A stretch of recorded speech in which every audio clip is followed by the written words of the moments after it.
मोठी बातमी सध्या समोर येते। मुंबईत आज महायुतीची बैठक होणार आहे। मुंबई महानगरपालिकेच्या जागा वाटपावर चर्चा होणार आहे।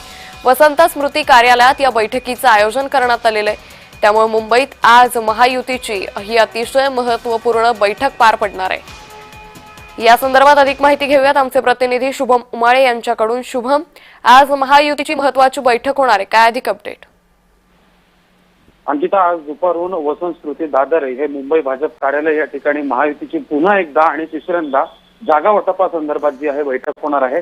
150 जागांवरचा तिढा संपला जरी असला तरी 77 जागांबद्दल अजून देखील पेच जो आहे तो कुठेतरी दिसून येत आहे आणि मित्रपक्ष यांना देखील 10 ते 15 जागा सोडायच्या आहेत असा एक निर्णय महायुती सरकारच्या वरिष्ठांनी घेतलेला आहे। अशामध्ये समजा पाहायला गेलं तर 2 दिवस आधी शिवसेनेची महत्वपूर्ण बैठक झाली होती। त्या नेमक्या 150 जागा कोण हे सगळं शिवसेनेच्या पक्षाच्या जे समन्वयक आहेत त्यांनी पक्षातील वरिष्ठांना सांगितलं आहे आणि काही जागांबाबत अजून देखील प्रश्नचिन्ह आहे आणि अशामध्ये त्यामध्ये काही फेरबदल आहेत का हे देखील त्या 150 जागांमध्ये पण काही फेरबदल आहेत का यावर देखील आज चर्चा होणार आहे।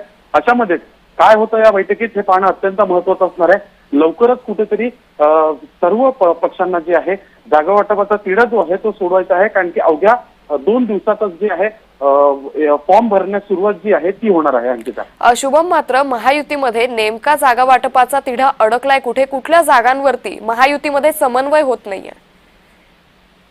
अर्थातच समन्वय कोणत्या जागांवर होत नाहीये हे ठाम जरी कळत नसलं तरी काही राजकीय विश्लेषक याचा एक अंदाज देताना दिसून येतात की काही महत्वपूर्ण जागा आहेत ज्या ठिकाणी शिवसेनेचे बालेकिल्ले आहेत आणि इतके नव्हे तर मग काही ठिकाणी मुस्लिम मतदार जे आहेत त्या ठिकाणी देखील कोणत्या पद्धतीने जागा वाटप करायचं आणि कोणत्या पक्षाला द्यायचं हे देखील तेवढंच महत्वाचं आहे। त्यामुळे 77 जागा आणि मित्र पक्षांना देण्यात येणाऱ्या जागा हे प्रामुख्याने जे आहे महत्वाचे भाग आहेत। अंकिता, निश्चित धन्यवाद शुभम, आपण दिलेल्या सविस्तर माहितीसाठी।